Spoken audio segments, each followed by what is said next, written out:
don't know if we need like an introduction or anything like that, but this is just an episodes that we're doing as far as talking about Kyle's franchise and what he's going through, some lessons that he's learning, and I'm going to share experience that I have as much as I have, as far as what I think he should do or the next move that he should make, just because of the years that I have had in this industry. With that being said, there's probably going to be things that Kyle brings up in these episodes that are us problem solving together and us coming up with solutions that we don't know are right or wrong. But as a business owner and as an entrepreneur, the thing that you do is move. The thing that you do is decide. And the thing that you do is test. And you should always be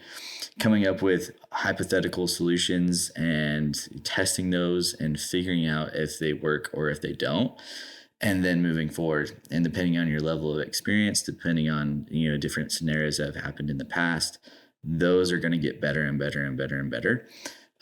But that's the one thing that I know as an entrepreneur and as a business owner is you just have to have a answer when an answer is needed.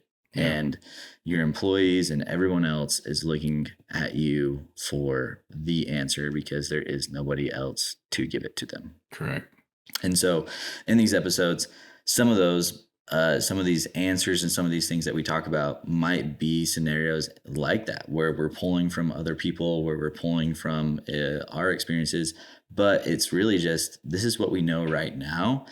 And this is what we're going to try. And this is what we think. And then we'll be able to come back in a month, 2 months, a year from now and be like, man, that was a really stupid way of doing that. Or that worked really, really well. And it was exactly how we were supposed to do it. I think so. Last week, I think it was, we started talking about what I've done or what we've been able to do in the first month and some of the experiences I've had, which up to that point I had removing all the administrative business things, but from like operating, managing, dealing with employees, I had already gone through all of that with you last year. So there was still help that I needed as far as advice that was given, and it was hiring people at what point, but none of it was like drastically new. It was all familiar up until the point of replacing myself with a manager, right? Because that's what we did with Jessica towards the end of the year, where I was in the buildings very little, and that's how it should be. But it took a year to get to that point. But so what the things I want to talk about today are moving forward and maybe talking about some of the goals that I have. You mentioned last time, which I thought was a really good quote, where I mentioned I experienced this thing and that will never happen again. I'm making these changes so that will never happen again. And I think you said then it will happen again. Something like that will happen again. Basically, your business will be forced. I don't remember the 3 things you said off the top of my head, but you said one of 3 things are going to happen. You either won't slow down, because that was what I was saying, is I don't want to slow down. I know what this goal is. I want to push and push and push till I get it. You said either 1, it'll go flawlessly and you won't slow down. Not very probable. 2, you'll be forced to slow down because of an external factor, maybe COVID situation or who knows. And I can't remember what the third one was. The third one was just intentionally slowing down. Scheduled slowing down, scheduled slowdowns, I guess. And so talking about where I'm at right now, moving forward, like literally I just want to talk about the buildings. So right now, over the last month, we have 5 schools, 1 event center, an office building, a pretty big office building that we're starting, and then a bank and a few small businesses. So in total, 11 buildings. And the challenge is that the things that I've noticed right now, this anxiety, this wave that you talked about last time, that's building, that I can feel coming, that I'm trying to avoid this impact and slow down or bottleneck, is like putting the right manager in place, which we talked about, I think last time, where I've identified that person through grooming over the last while. We've started training this week in preparing him for what those tasks are, giving him more responsibility and actually giving him that responsibility and removing myself. The thing, and you brought it up in this way, where I'm getting with this question is with all the systems, I find myself this week, especially, as a couple people no-showed. So I have to fill in over here because I don't yet have like trainers or managers that can just go and do that stuff for me. And I'm working on that. But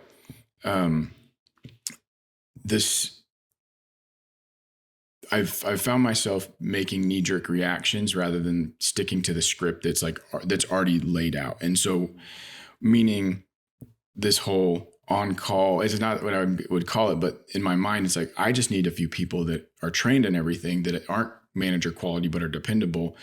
And to me, I don't know if that is a solution, but that's because also, who wants to get called at 10:30 at night when they're getting ready for bed? Who's actually going to say yes to going and cleaning a building? Nobody. Like, it doesn't seem like a real solution. So my question is the systems that you've created from managers, trainers, like, how much responsibility do you want to put on a manager before needing additional people to fill in? So I don't even know what my question is. It's like, what do I do to solve this problem of I can't go in and do those things anymore? I can't fill in if I want to continue to grow, which the goal, and I'll say it because I don't know if I ever like put the number to or mention the number, but which is, I think, a hard goal, but is acquire a new about $6,000 in reoccurring revenue every month, adding additional. And in order to do that, it requires constantly sacrificing, constantly training new people, constantly, I've done it accidentally in the first month. And it feels extremely hard to keep that going, but also I haven't felt the need. I haven't felt forced to slow down yet. I haven't felt forced to whatever. Slow down. So I don't know. I'll stop talking. No, and I think that you're on the right path no matter what. So like with you accidentally getting, however much you got in this last month, I think it was more than $6,000 in additional revenue. That wasn't you'll notice that will accidentally happen every month if you continue to do what you do. The thing with like goals and different aspects of life that I found, and I found very true in business, is that if you're doing the things that will get results, things happen accidentally. And the reality is that it's not accidental. It's the work that you're putting in. It's the contacts that you have. It's the people that you've talked to. It's the individuals that you have in your life that just know that you're working on a certain goal, that want to help you. It's these random people that pop up that say, "Oh, I know somebody that has a building that needs to be cleaned. Oh, I met a guy the other day that does this." And like, as long as you're doing the things that you need to do to try and acquire stuff on your own, you will acquire stuff on your own, but then you will accidentally fall into so much more. To go back to your talking about like, how do I, hedge my bet, or how do I solve this problem of, how much responsibility do I put on my managers to just like work until they're freaking in the ground? Well, you shared that with this morning, like Jessica. Yeah. And hard. So how much do I put on them to like have that be their responsibility? And then how much more do I hedge my bet so that I don't have to do this? Or so they don't get burnt out. And with that, I would say that the more lines of defense that you have to you, the better. And the more lines of defense that you put up and options that you give your managers, the better. And so training people on multiple buildings and have them be adequate on a lot of different things is never a bad thing, because it just gives you options. The more options that you have, the more options your managers have, and the more options your employees have. And so we were talking about this earlier, that like you should be the last line of defense in any scenario. Your goal, like as you get bigger and bigger, and as you kind of narrow down what it is that you are the most successful at in your business to make your business grow. whether that be sales or whether that be, just training, or whether that be your manager, or whatever it might be. You need to narrow down, where is my time maximized the most? And I think for you, it's going to be sales, going out there and contacting businesses and being the guy that's the face of the company. And so for that, you have to create as many lines of defense up to you as you can. And so whether that be Riley helping you with administration stuff and having that offloaded, and then you have your managers, and then you have your employees, and then you have people that are on call, and then you have people that you call when you're the most desperate that you've ever been in your entire life. And Your so, friend. yeah, your friend. And so as you get better and better in business, you get better and better at like utilizing these lines of defense that you have and creating those lines of defense, so that when someone calls you at 10 p.m. at night and they say, hey, I can't make it into my building, you have options. When you're very first starting, your option is, I'm out of bed and I'm going to go clean that building. And that's always an option no matter what. That's always the last thing, that's good. But as you get better and better at business, you start getting more and more creative of, how can I make sure that I'm utilizing my time the best for my business? And so when you get that call, now it's a call to your manager and seeing like what your manager is doing that night, if they can cover it. Say your manager can't cover it, then it's a call to somebody that works that building, that it's their day off. You give them a call, just, hey, do you want some extra hours? You want some overtime? Pop in there and handle the building night. Just, do a standard clean. Don't do anything crazy. Just pop in, pop out. They can't do it. Then you're calling somebody that knows the building, that's doing other buildings at night, that might want a little bit extra hours. They can't do it. Then you might call that like last-ish, somebody that worked for you a long time ago, that you're just like, hey, I'll pay you $100 a night, to go and clean this building for 3 hours. And they're getting paid a ton of money to do it, but you're not having to go do it. And so it's just like, as you get better and better at business and realizing like, oh, my time is like, my business will grow exponentially more if I'm using my time in this effort, you'll create all those lines of defense. And so to answer your question, there just is no number of like doing it wrong. Like, you should be training as many people as you can on as many buildings, so that you have as many options as you possibly can when something comes up.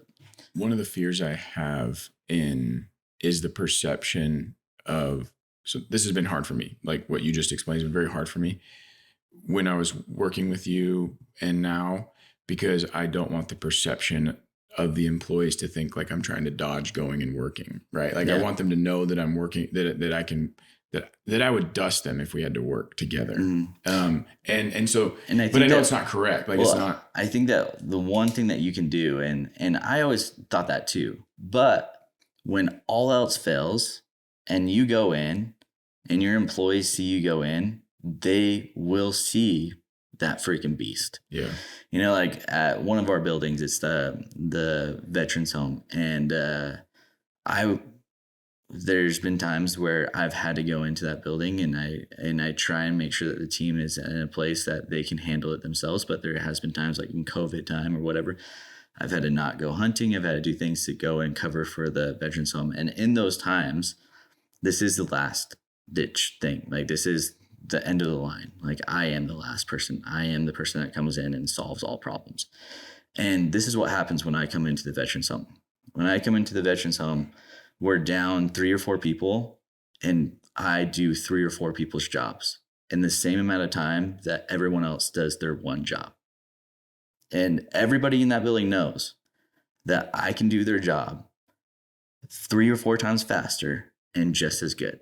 Yeah. And so there is no question on if I can do the job, or if I don't want to, if I'm not able to do the work. It's always that I can do the work. I've been doing the work. I know how to do the work. I am more proficient than everybody at this job. But the thing is that my time is more valuable somewhere else. So if I just did the work, we would never grow. Yeah. If I was the one doing all the work, and it would be perfect. It would be perfect every single time. We would never, if I was doing the buildings and all of our buildings, me personally, and I could do that every single night, it would never, I would never, ever, ever get a complaint. And your team members will know that and recognize that. And you just have to be that person that, like, when you go in and when you are helping people and they know that, like, hey, Kyle's coming in to help me, it is a big deal.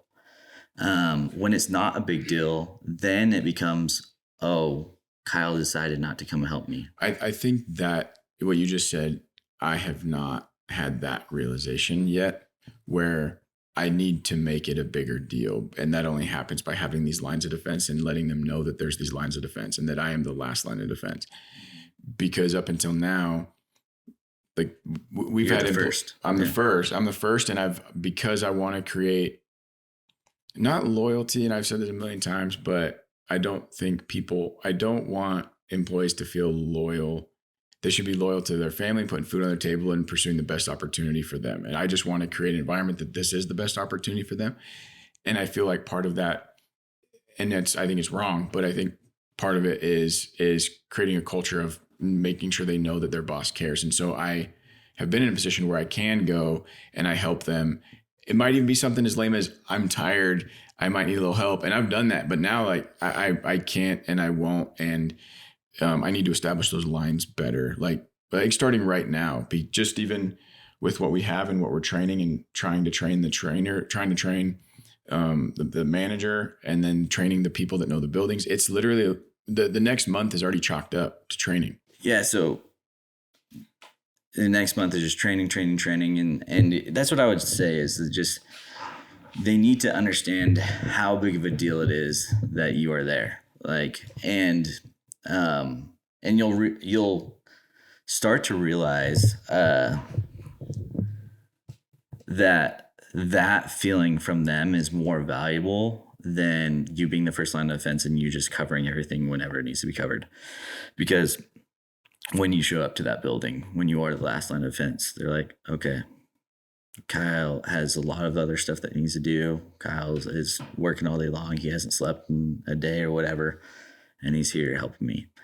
And it will be just as valuable, and that loyalty will come just as much when they know that when all else fails, you're there to help them. Last night I shared this with you already, but I had an experience where I've been working with somebody to be that on-call person, just having conversations with them. And they've worked with me for a while. And like when you and I were working together, they're working with me. And so they know how to clean, they know, but they had asked me, like, how can they help me more? Like, and the answer was like, I need reliable people that I can count on, that when explaining not the on-call thing, but basically saying, if I call you at this time, I need to know that you are the type of person that will show up because you know that I've shown up for you. Like, I need that person. I need people that know a lot of buildings, and explaining that to them the very next night. So last night, I had three employees, two of which were having car problems, and they work together, and that is the problem, right? But they've been having car problems that they've been figuring out. Last night, I got a call at 9. They were going to be at the building at 9:30, that they could not be there. And I considered making accommodations to help them and decided that wasn't the answer because it would just continue to be a problem. And so I called this employee. Actually, she called me because she checks in with me after her day job just to see if I need anything. And so I said, I told her what I needed to do and how she could help me if she was able to. Zero pressure, but yeah. And not realizing how much I actually had on my plate that night. I realized it, but I didn't know how quickly it would all add up. And so I gave her the codes to get into this building. She had never been in the building, but she knew how to clean that type of thing. I gave her the task list and I said, do this until I get there. I'll come and try to help and relieve you. My stuff ended up taking way longer. She almost completed the building. We did finish it together, but I was there for probably 30 minutes of 2 hours. And then from there, I didn't ask her for more, but she knew that I had more to do because I previously mentioned training. So she just said, what else what else do you need? I told her nothing because she has to wake up for her other job super early. And I don't want to, like I said, I'm not trying to burn people out. And we go our separate ways. And then she ends up calling me or texting me, I can't remember, saying, I'm going to go and help. I know you have to go to this building. I'm going to go do that. You go train, focus on that. And then I'll circle back and give you the keys, because she has to go right by the gym that I was training at. And when she came there, I had the realization, like, that was insanely valuable. And my question is how do you, and maybe it's not a pay thing, or maybe it's not, but if she would have told me, if I would have asked her, how much money do you want me to pay you to do something like this? I would have said yes if it was semi-reasonable. Even if it was not that, even if it wasn't super reasonable, I probably would have said yes, because that's how much that meant to me last night. And it solved those problems and I could focus on, otherwise I wouldn't have been able to do them. Even with her help, I still finished at 5 a.m. filling in. So my question is like, how do you decide what a person is worth, or what their responsibility, their effort is worth? Yeah. And I think that all comes down to, what does the person want, you know? And for a person like that, that's when I sit down and have real conversations with them of, what do you want, in life? Like, what is it that what is your goals with this job? Are you looking to pay off a car? You have another job. I know that this is like supplemental. Are you looking to buy a house? Like, what is your goals like in the next year that like this job can help you with? And I think like a good thing to think about these moments, and when people ask you, or you're asking people to do things for you, is you're giving them the opportunity to make money. And like, without you asking them or giving them that choice, they don't have that opportunity. Like, you and me and other business owners, entrepreneurs, we are in the mind frame of creating income. Like, just, we don't ask people to give us money in a way of like a job. We go out and we find people to give us money, and we create that income, and we do it for ourselves. If we need more, we go and get more to have that happen. Where with most people, they're at the mercy of an employer or somebody else hiring them to do something. And so with these people that are working in your business, like, it's never a bad thing to ask someone to do stuff. And like, there is a limit, obviously, but a lot of these people that are working for you just want to make more money, or want to have the opportunity to make more money, and you're giving them that opportunity. And so whether that be more hours, or whether that be whatever things, and if it's a very special thing, or like a one time, or like an extreme occasion, or like I'm out of the country, or I'm hunting, or I'm doing something that I just really, really, really need somebody to help me, then I'll incentivize in other ways too, where I let them know how much this means to me, in the way of like, I'm going to compensate this a little bit more. So like, if I'm, at a place where I can't cover a building, and this is my last person that I'm calling, or, whatever it might be, or I might try another person again that already said no. And I will throw out another incentive of just being like, hey, I am really in a bind. I really want this to make sense for everybody. And I know that this sucks for you to go in and do this. Like, if I paid you $100 more tonight to just go and do this building, would you be willing to go do that? Or if I gave you this incentive for that one-time thing. But for people that are just starting, like this woman for you, once someone proves themselves like that to me, that they are that person that like is looking and seeking, and honestly, like, there's a lot of people that say they want more hours, but they really don't. Correct. But that person that's willing to go out and work and do things, and like think about me, and think about the business, and think about things, like, now it's my turn to return that favor and start thinking about them, and what is it that I can do to like either give them more work, give them extra work to help them make more money. Or is that a pay raise? Or is that more responsibility? Or is that what can I do to help them reach their goals quicker? And that will just return back to you fivefold Yeah. from that person. And, with their day job and different things in between, like this person might be somebody that, in the future would like working for you more than they like working for their day job. And so then it becomes, okay, we can hire this person as a manager. We can give them, a salary. We can give them more responsibility. But that all starts with just like conversations with them. Which I did it was definitely sincere because I had a conversation with them last night, but not as in depth. It was more just me making sure that they knew that I could not have accomplished what I did that night without her help, and how valuable what she did, because she said she would, but then she did it, and then she did more without me asking. It's like Andres running to the event center and not telling me because he didn't want to inconvenience me, but he ran there and still got there on time. Like, I'll move mountains for that person.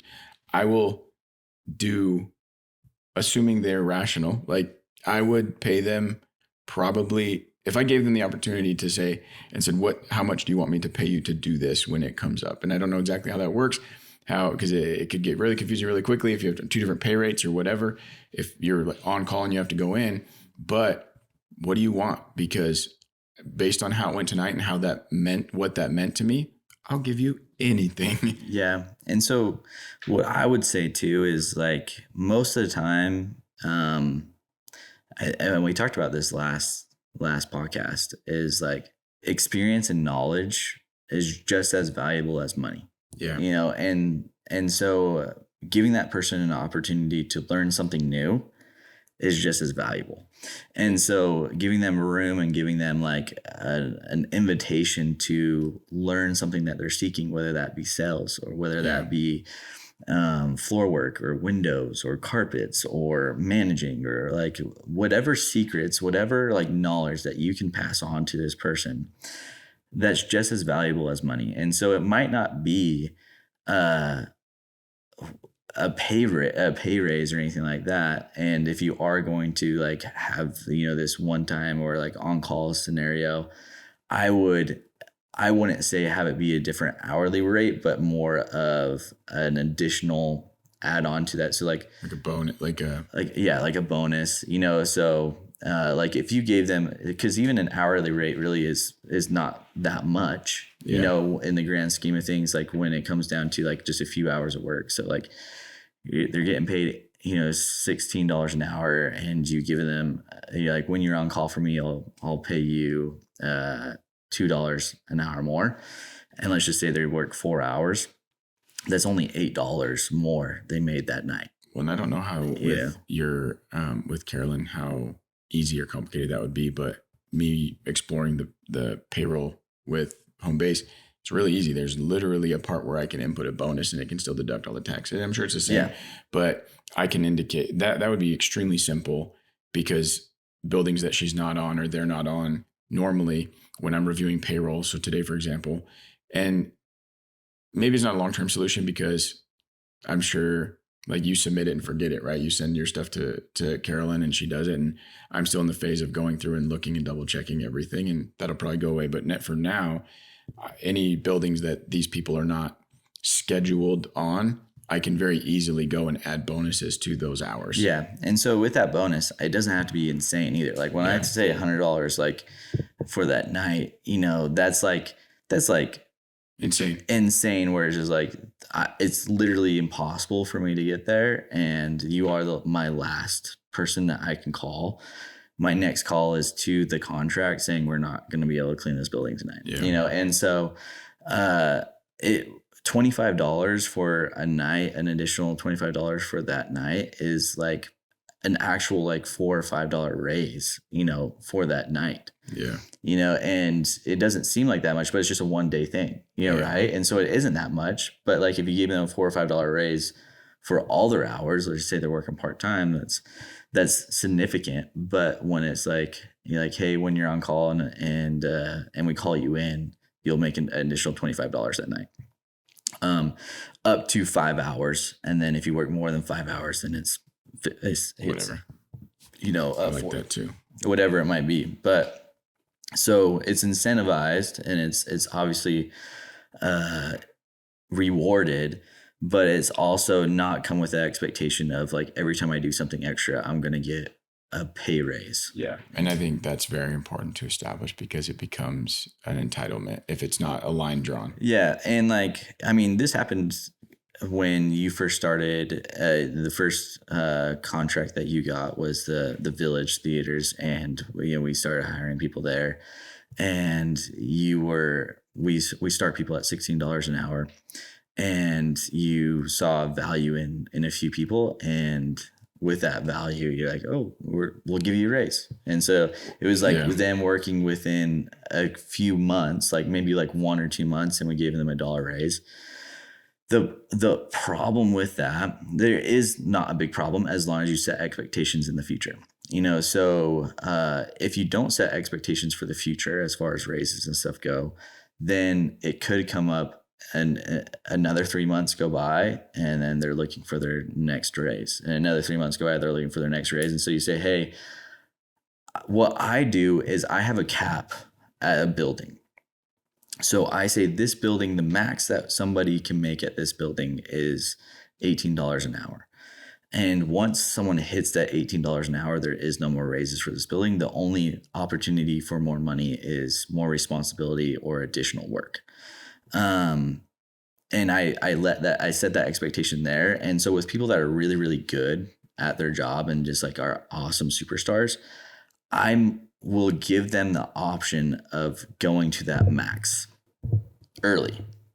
Say, hey, you started at $16 an hour. This building's max that we pay for this specific building and the amount of hours that you work at there is $18 an hour. I want you to make as much money as you possibly can for this building because you work super hard and you're really valuable to me. And so I'm going to give you that raise to $18 an hour. But if you want more than $18 an hour, you either have to work more hours at a different building, or we have to add responsibility as far as like management and things and stuff go on that way. Just so it sets that expectation of like this building has a cap, because for margins, it has to have a cap. Mm-hmm. At that time, definitely didn't understand what you just explained as far as the people that we're referring to that did get raises. In my eyes, they were taking on more responsibility. They really weren't. They just allowed me to not be in the building anymore. And to me, that felt amazing and deserved of a raise, when in reality, I didn't do a good job setting that expectation. And it didn't, I don't think it really ever created any problems with them, but actually it probably did, right? I mean, later on, the type of work that we got from those individuals was not probably ideal. Well, I think like the expectation that does is it sets, when somebody comes in that's new, that's doing the standard job, that they're making $16 an hour, this person's making $17 an hour. They work for 3 months and now they expect to get that same raise as somebody else, because I'm not doing more. I'm doing the same amount of work as that guy's doing. That guy's not doing any more work than me. He has no more responsibility than me, but he's getting paid $1 more than me. And he's only worked here 3 months longer than me. And I do a better job. And I do a better job. Like, why does that guy deserve more money than me? Yeah. And so then now magically every single person in that building, after they've been there for three months, it gets a raise to $17 an hour until you reset that standard to zero. So I think the ultimate question that I have, the only sales methods really that I've explored, and you're exploring some now, are dropping in unannounced to people, kind of like cold calling them, or like in person, or calling them and setting up bids or walkthroughs or whatever.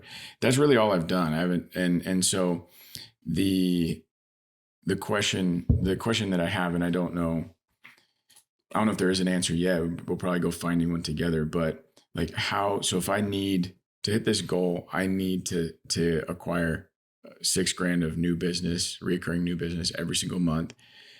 And then how do I do that? Because very quickly it has to be more than just me going door to door, but essentially contacting new people. So whether it be bringing on a salesperson like you've done to call to eliminate one of those steps for me.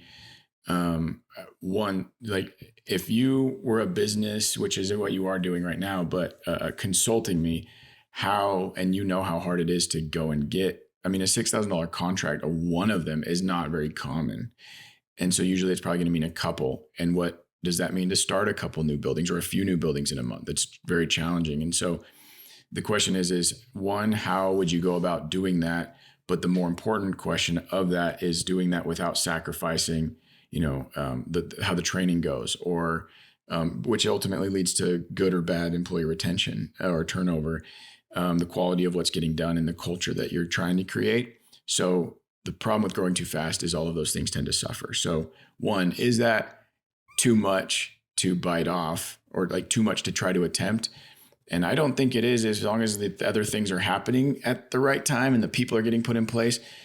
But I don't know, because we haven't done it. I haven't done it. And so, So I think, is your goal $6,000 a month, or is it $720,000 for the year? So where it's at, based off, different. So the goal is to do $1 million within the first 12 months of business, about and $1 million gross recurring. So that at the start of month one, granted, remember I started in March. So in my mind, I'm on March to March for the first 12 months. Yeah. And so when April 1 hits, I want to be at $1 million of reoccurring revenue, that if I didn't get another account that year, I would do $1 million the following year, right? Does that make sense? Or in that next calendar year. So And so with that, I would say there's two ways of looking at it. You're looking at it as, okay, if right now, if I got $6,000 of work a month additional every month, I would hit that goal. And that's because I'm not like terrible at math. That's based off of where things are and where things are right now moving forward. Yeah, so, exactly. Yeah. So where you are right now, how much you're making now. If I made and if I don't lose any contracts, you don't lose any contracts. So like next month, if you made 10 grand, then it would go down from, I need to make $6,000 a month to I need to make 4, whatever. And so I think taking that number of $6,000 a month and just throwing it away, the number is $1 million in the first year. Right. And so then you don't have this like crazy hard metric, because let's just say it takes you 4 months to get a $50,000 a month contract. That's way better, than, or it takes you 3 months, then way better than the $6 a month, but it takes you 3 months. And so in those 3 months, you'd be like, I'm failing. And then magically, boom, you hit this, $50,000 a month, which would be, 500, plus 600 plus, on the year. But it took you 3-4 months to get it, and so I think your metric always has to be looking at, the end goal. And so to answer your question, there's a way that I've been instructed to do it, of finding your best funnels and your best, ways of acquiring customers or contracts. And that's looking at the viable options of getting people and putting the same amount of money and the same amount of effort into all of them. And effort and money is the same amount of whatever it is into each of them. So let's just say you're doing paid ads on Facebook. And so you have three things that you're trying to do. You're doing paid ads on Facebook, you're doing in-person cold approaches, and you're doing phone sales. You have to figure out how much I'm willing to invest into each of those to see if they work, right? And let's just say it's for you right now, $10,000. So you're going to take that $10,000, and your effort is accounted for too. So like for the cold approaching, you got to think about your hours, right? Your hours, your time, your hours, how much time you're spending. And so you're going out and you got to track those hours. And so like, let's say you're going to pay yourself $50 an hour, $100 an hour, whatever it is, $25 an hour, whatever you feel like your value is, in compared to like whatever, that's how much you're going to pay yourself. And you're going to figure out how many hours is $10,000 worth of my time. But with that too, you gotta calculate your gas money. You gotta calculate like everything. What actually it costs. What actually it costs, and you're gonna put $10,000 into that effort. Whether you have pamphlets, business cards, add all that up into it. Same with like the phone sales and the online ads. You're going to put that same amount of effort into each of those, and then you're going to analyze them and figure out, with the money that I'm putting in, how much am I getting out, and which of these is the best. And it will be really easy for you to then dictate what you need to do for the rest of your year. Yeah. Which I haven't, I think you've shared that with me before, but I'm just looking at it through a different perspective now. And so it sticks a lot better. Part of the struggle too is I know if I'm thinking ahead, needing and wanting to replace myself at some point, I don't want to do that right now in a sales perspective, like from a salesman thing. One, because I don't want to train a salesman. Also, I think I would do it better than them at this point. Yeah. And so, and knowing that for me, the going in face to face, unexpected, them not expecting me, and getting like phone sales to getting a bid to going and doing that has worked so well. I struggle to put in any effort or expense into those other things, but I also know by not doing that, when it's just maybe a monetary expense, I'm slowing the business down myself. And you could be or you could not be. You don't know. And so that's the thing is like your hours are going in and doing face-to-face, cold approaches. Would those exact same hours be better making 100 phone calls? Like the hour that it took you to drive out there, walk in, talk with them, talk with the receptionist, bull crap for a second. That's 15 minutes, 20 minutes going into there. In that 15, 20 minutes, you probably could have called, 15 businesses. And so that's what you don't know. And so what's good about this, trial is like the one that like only really costs money right now for you is like, you're not paying someone to do the phone sales. We have some leads that you can get that are essentially free. You can do that from your house. You can do that in your spare time. And so like really analyzing, does this work better than this? And where is my time most valuable? If me going in and doing it in person, and I personally think that's at the end of the day, the in-person contacting is probably going to be the easiest way of getting contracts, but it might not be the most profitable. It could be spending the time sitting at home, being on the phone and making those 1,000 phone calls and getting 100 bids. I already know that it would be more profitable to do what you just said because I don't have a system. So far, I've been very lucky enough to see a building or know of a building or in the relationship with, somebody. And this last month, I don't think I haven't done a bid that I haven't got. I haven't been told no yet, right? So there's still some that are pending. Point is I usually am driving. I'll be driving around and I'm just stopping in, or I might go out the day. I have a contract over here. I want to be able to say that I take care of them. I'm going to go see what businesses are around. Well, if I would have just sat at the office or sat at the house, looked on Google Maps, called those businesses, because ultimately the first step of me going in and cold calling somebody isn't to sit there and talk through off. It's to be 10 seconds long, connect with the person, and then set up a time to come back so I don't inconvenience them, right? And it's the same on a phone call. But instead of driving around, spending the gas, spending my time, getting distracted with phone calls from freaking buddies or whatever, sitting at the desk, it would literally accomplish the same thing. And so that I already know would be more profitable. So yeah, it just eliminates that whole step of driving out there. One less time to that building. And I think like one analytic to look at that you might be not considering too is it might be, it might not be, because in the way of you just said every bit that you've done, you've gotten so far, right? But if you do the phone and let's say you get twice as many bids, but only a quarter of them actually go through and turn into a contract, then your time's better spent going and contacting because you have less bids, but the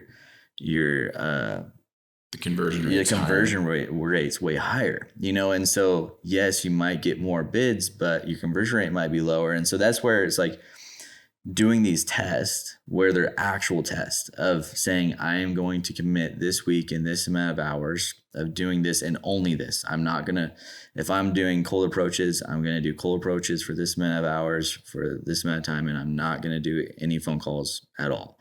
Next week, you go tracking it religiously. Tracking it. And next week, you go and you say, I'm just going to do phone calls this week and I'm going to see how those, and then following up on those efforts and seeing the lifetime value of those efforts and seeing, okay, this actually does perform more, even though it's more time consuming, it performs better.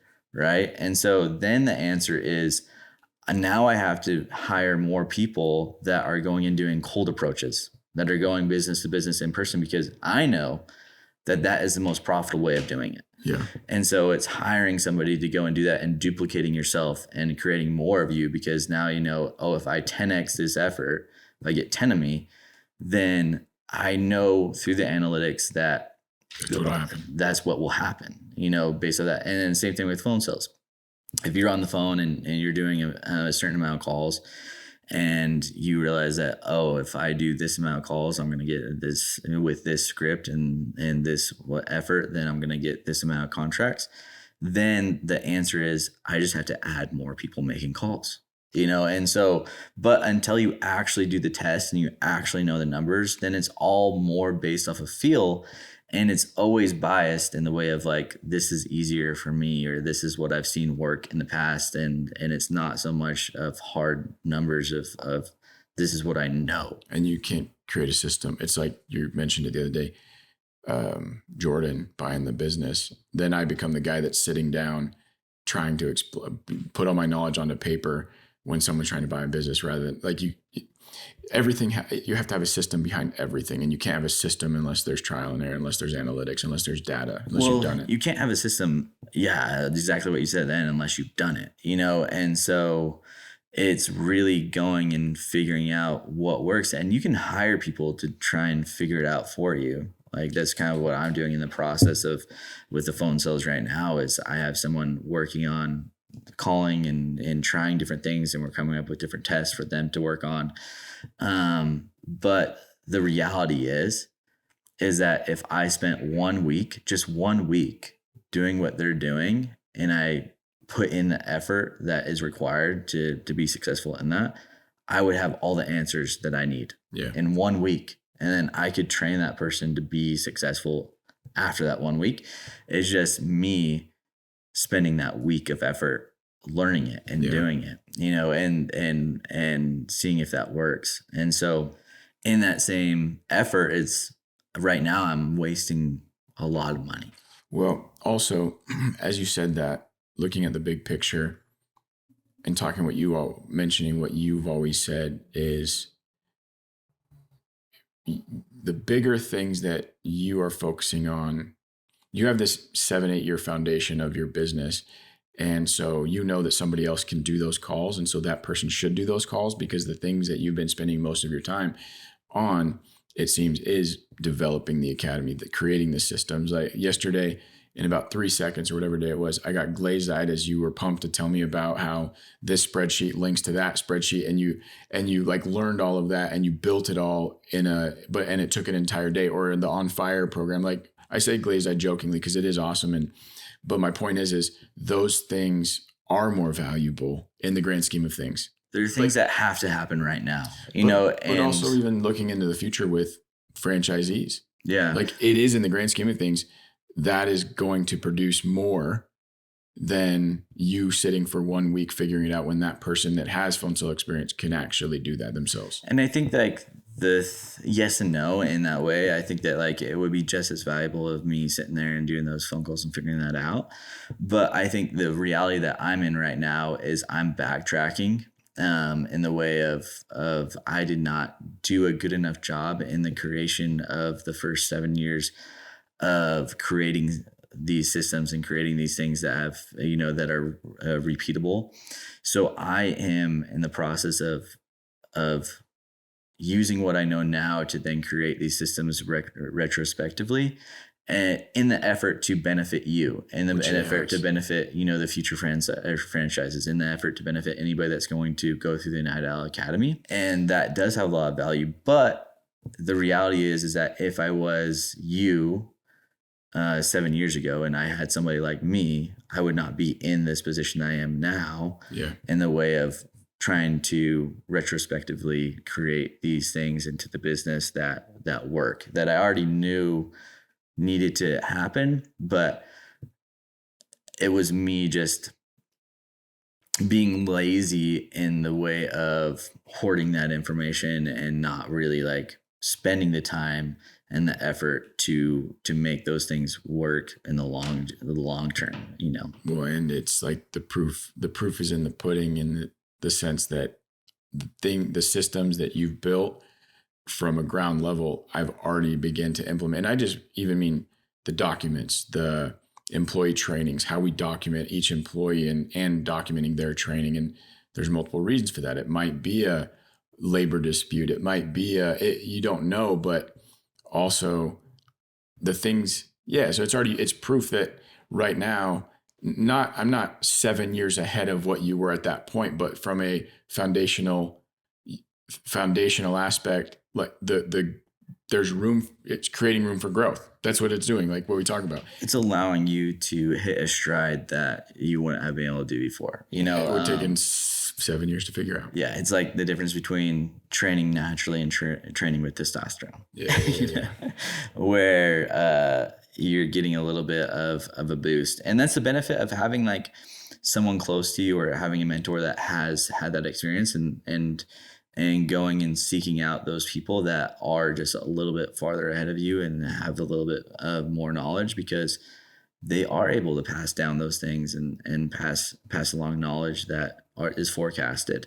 That is things that have to happen and things that will happen and requirements in business that you don't know are there, but if you can see them and you can prepare for them, like if you, like for hurricanes, like usually a hurricane's coming weeks in advance, and you can board up your house, you can prepare. But like for some other, like a tsunami, you might not know in a couple minutes, and you have no idea to prepare for it, and your house gets swept away and washed away. It's just like being able to have that foresight of someone saying, hey, there's a freaking hurricane on your horizon, and you got to start boarding up your house. You got to start preparing for this storm that's coming, because if you want to grow, if you want to make it through this storm, there are requirements. There are things that you have to do to make sure that you're going to make it through, because the last hurricane almost killed me because I wasn't as prepared as I could have been, and I think that's the benefit of people looking and having like generational entrepreneurs and things like that too in their family, of being able to talk to a family member or a dad or a mom or a sister or whoever has gone through those storms that you don't know are coming. Yeah. And like you can use them as that resource. And I hope that in the effort of these podcasts and in the effort of what we're doing, that we're creating these episodes in a way that will create that generational knowledge, that like your kids and my kids can watch these videos and learn and grow and forecast things with knowledge that we have currently. And then I hope that I'm still alive, that I can like share with them knowledge of the things that I've accomplished past that as well. But we forget things so often. Yeah, especially if it's not written down. Dude, this is super helpful. Last thing, what Robie Creek goal? Like, so Robie Creek is like you, Stetson, you introduced me obviously to Robie Creek. I mean, anybody that's around here that runs, which we're not necessarily runners, we just try to do really crappy things that challenge us, is basically, I think, why we started randomly doing a couple marathons here and there without training, as irresponsible as that is. But we want to put ourselves in situations that basically helps us understand what we're capable of or what our capacities are. At least that's how I view it. So Robie Creek is supposedly the hardest half marathon in the Western states. Correct. I think that's kind of what it's dubbed. Something, yeah. And so this weekend, you're doing it for the third time. Mm-hmm. You haven't ran, I would assume, I'm guessing, No. since then, since last year. I definitely haven't ran a race since then. But have you ran? Have you went on a run to exercise since Roby Creek last year? Be honest. I literally can't remember a time that I've ran since, like, on the treadmill or anything. I have been doing the Peloton. So I've been on the Peloton over the winter, but I am the heaviest I have ever been right now. I saw a number on the scale that I have never seen before. Nice, dude. Congrats. And it really made me like, I'm thinking that come May, I might start 75 hard, just cool. just to kind of kickstart that fitness and get back into shape. Like it's either that or go and hunt for 2 weeks and lose 15 or 20 pounds. Like, you can do that in 2 days, bro, on a hot freaking June day. Yeah. Bear hunting. But goals for this, I would, because I am heavier than I've ever been, I am expecting my body to not react as good as it's done in the past. And it's going to be really hard for me this go around. With that being said, I think that if I got a time slower than I've ever gotten, I would be disappointed in myself.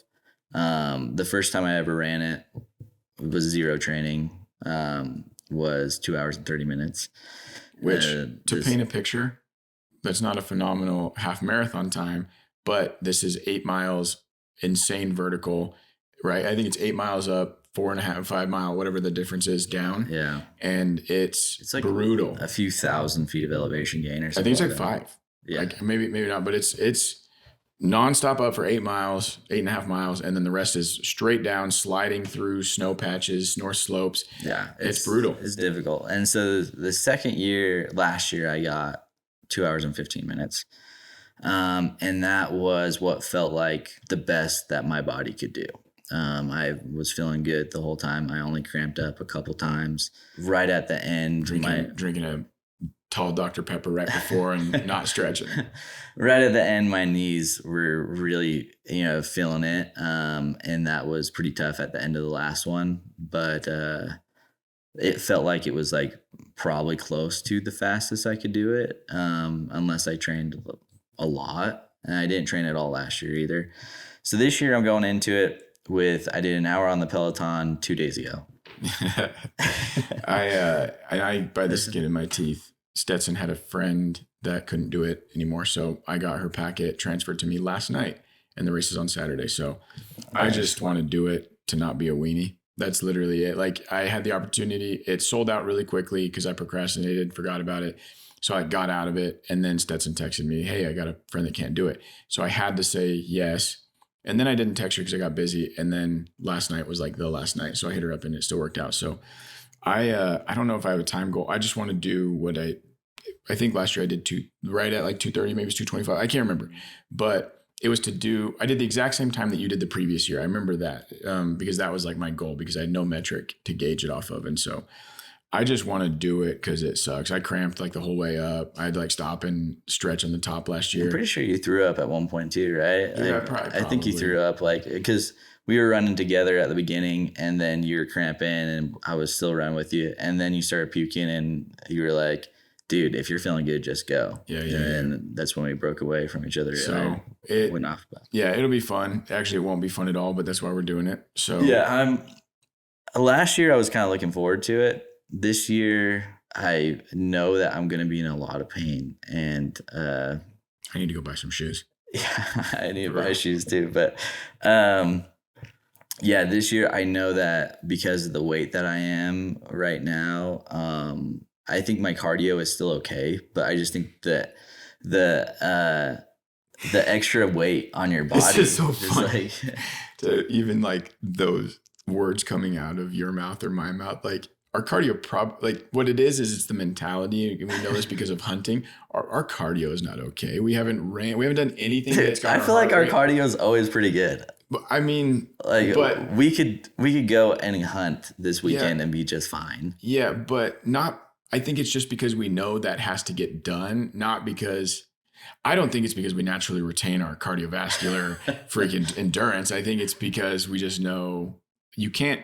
When you're up, you can't turn around and come back. It's up. It's not a loop. It's freaking up and finish line. Family's waiting on the other side. So, Yeah, it's hilarious because I know my cardio freaking sucks. My calves literally, I woke up this morning from working as a janitor last night and my legs were sore. So I'm not looking forward to it. Well, But dude, I was just standing for a couple hours the other day, and my back hurt just like Yeah. standing. So It's like I was like, man, my lower back's killing me, and I literally was just standing in place, what were you doing? just at like a concert. Oh, I was no, like, dude, freak. at the end of the concert, I was like, oh my gosh, like my back I'm is sore killing me. from being at a concert standing. Yeah. Yeah, I wasn't even like dancing or anything. Literally just like standing there, like bouncing around. So results. We'll see how it goes. But what time is it? I don't remember. I need It to starts look. at 12. Like the 12? race starts at 12. Yeah, Is that what it was last year? I think it's around that time. I think that maybe they're doing it a little bit later. I feel like I last feel year like was there's gonna like be a ton 10. more snow this year. I feel like. Oh man, the first year was crazy with snow. I think we might want to consider freaking getting little Booties. ice cleats or whatever Oh, yeah. for the shoes. I know that one marathon we did. Remember, I ran them in those Under Armour boots I bought the day before, just because my foot and the sole was thick. So I don't know what I'd do, but I imagine it's gonna be super muddy. So when we did that marathon, I went and bought a shoe right before, like the day before. Like a fancy one, right? Like a runner shoe, and I didn't get any blisters or anything Yeah. like that. So that's been my routine. Is like I literally go to the store the day before almost and just buy the exact same shoe and then run it. and then throw them and then lose them and then do it again the next year. But they're actually super comfortable, so I'm gonna wear them for a while. But I'm gonna go to the store and they're called Brooks Adrenaline 21s. That's the And they like fit your foot. They like do they like do the mold and stuff too, or they just don't do a mold, but they're designed to counteract like my natural, because like my foot kind of goes like in the when I arches and all that run. bull crap. Yeah, so my foot kind of goes in when I run, and so it kind of flattens out my foot and makes it so that it counteracts my natural foot stroke. Yeah, And so because then- we know what we're talking about. Yeah. I just know I didn't get freaking blisters Yeah, last time. I did wearing those freaking boots. Yeah, and so it'll be interesting. I'm excited to see how we do. Shelby, my girlfriend's sister's boyfriend, is running, and he's been training like crazy. And so What happened last time you ran with a buddy that trained really hard and had all these goals? Eric did it the last 2 years. Eric can't do it this year. But he is like a runner, right? Eric is a runner. Like he loves to run. And he this last year he cramped up. Like on the last uphill, I saw him and I was like, oh my gosh, that's Eric. Because the first year I think he got like 2 hours, like 7 minutes. Or Sub something 2 like that. hours in this is like insanely good, right? Yeah. Yeah. It was like 2 hours, like 7 minutes or something like that. And this last year, he trained the year before, yeah, he trained like crazy. And I met him on the uphill, and I saw him, and he was kind of like limping and walking. And I came up and I slapped him on the butt super hard. And I was like, "What the heck are you doing here?" And he's like, "Dude, I literally can't bend my knee." And like, so I was like, "Oh man!" So I like kind of like walked with him for a second, just kind of talking with him, and he's like, just go. And so I went, but then he came in at like 5 minutes after me. He like magically got his hip unlocked and his knees unlocked, and like on the downhill. These races are cool because you're constantly, once you separate from your buddies or your friends, or you're doing it alone. Like I've done races alone, you've done them alone, I think. And it's just, to me, it's just a mental game because nobody's watching, nobody cares. You're only doing it because you want to test yourself when you're doing them alone. And it's just, you're put in a place where if you have a goal, this happened to me last year where my only goal was to do under 2:30 or whatever. I don't even remember what my time was, but whatever your time was, I wanted to do that because it's the only thing I had to gauge against. And I remember not really paying attention to my time. But then I remember with like a few miles or a couple, I think it was 3 miles left, I was like, okay, I have to do 10-minute miles exactly for the last 3 miles, which isn't like hard. It's not, but wasn't in shape, wasn't whatever. And like in that moment, I could decide to not care about that goal because I didn't really care about this race, but that was just me lying to myself. I really did care and really did, but it wasn't for anything but myself.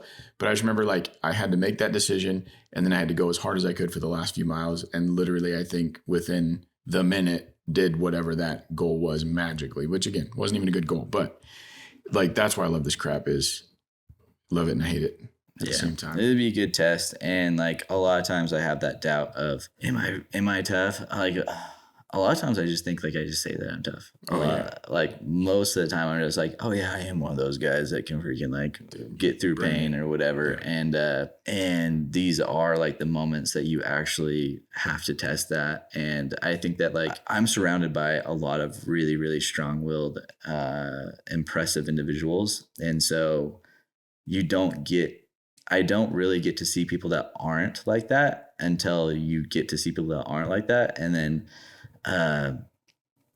we've had people that are friends or associates with us that have ran this race that say they're tough or say that they're this or say that they're whatever. And they're like coming in at like 4 hours.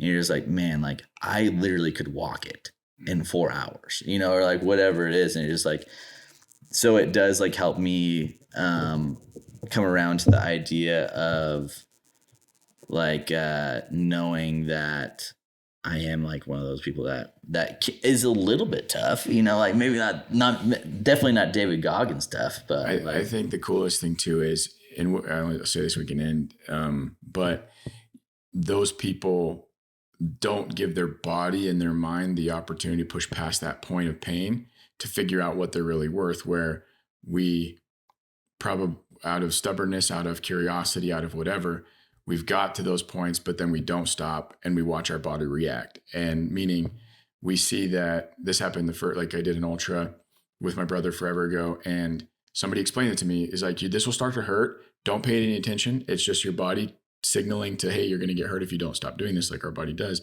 But if you ignore it, you'll notice that pain will stop and it'll shift to something else and it'll shift to something else. Before you know it, if you're not giving it attention and like focusing on it at all, it will go away. But point is like these buddies or these other people, they feel something and they're like, oh, I don't want to get injured. It's an excuse. It's a crutch to say when they come in at 4.5 hours on a freaking half marathon or whatever it is, my leg was hurt and I still finished or whatever, but they really didn't. They didn't even give themselves, their mind, their body the opportunity to overcome that thing. Yeah. Yeah. And like, there is always a moment in this race. I think it's like the last like couple miles where my knee literally feels like it's detached from my body.